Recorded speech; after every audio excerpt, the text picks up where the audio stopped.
perkenalkan personil Polri Polda Aceh periode 1 Juli 2021. Siap, dimulai.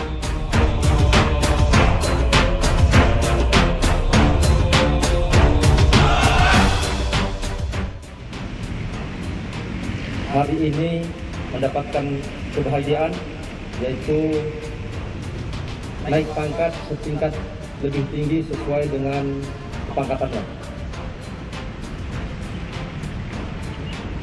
Pimpinan Kapolda menyampaikan ucapan selamat kepada rekan-rekan beserta seluruh pejabat utama karena dedikasi rekan-rekan, prestasi rekan-rekan, sehingga rekan-rekan semuanya bisa naik pangkat.